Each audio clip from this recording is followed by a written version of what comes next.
Tonight we are breaking down everything that happened inside the courtroom with Luigi Mangione. What key arguments did his defense put forward? How did the judge respond? And most importantly, could the high-profile nature of this case be working for or against Mangione? This hearing was very important, so I wanted to revisit it. Welcome back to True Crime PhD. If you're new here, we investigate and cover true crime cases. So you don't miss an update, make sure that you click the subscribe button in the bell and click all. Today, we're revisiting the Luigi Mangione's February 21st hearing. And the reason being is because there are some very important aspects of that case, especially for those of you who are following the case.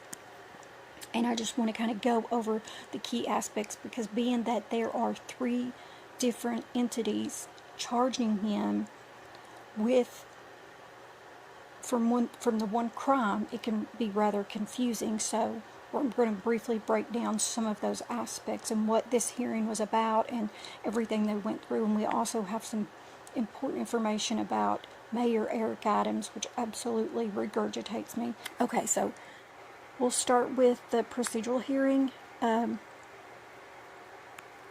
Okay, so a status procedural hearing concerning the unaliving of CEO Brian Thompson. It attracted significant public attention with hundreds of supporters there gathering outside. There were some that got to attend inside. People traveled from all over. Some had been there since as early as 3 a.m. to secure a spot in this courtroom.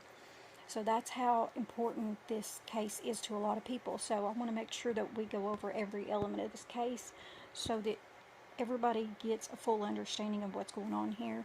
Especially for those of you who follow him, you want to know if you're supporting him and following him or not. You still want to know what you're talking about whenever you're discussing this case.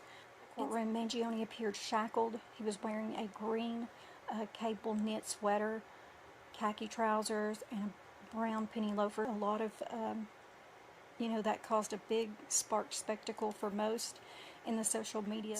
Defense attorney Karen Friedman Agnello requested the removal of his shackles, citing concerns about his treatment in custody and potential prejudicial media coverage.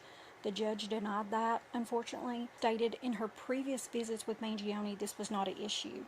She's never had to do this. He didn't have to be shackled, and now he's got all these guards and so forth in the courtroom. So what's the necessity for those shackles if it were not to basically publicize the fact that he's in federal custody and he's, just making a spectacle of him in general is what she's trying to state, and I can understand that completely because it's really unreasonable.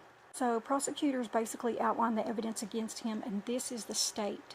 This is New York, the state, and that's what this hearing is regarding.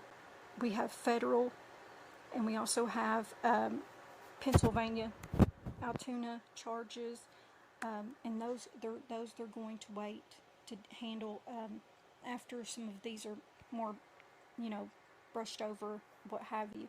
So they're allowing this to be priority first. So we have three different areas, branches, what have you, that are charging him with the same crime, which I feel really bad for his attorneys. I feel really bad for his attorneys. I can just imagine what they're going through. Not only that, but Eric Adams, Mayor Eric Adams, oh my Lord. Anyways, so the prosecutors outlined some of the evidence against Mangione that they have provided to the defense. This included surveillance footage, fingerprints, some forensic documentation. There were some data from the cell phone that was left near the crime scene.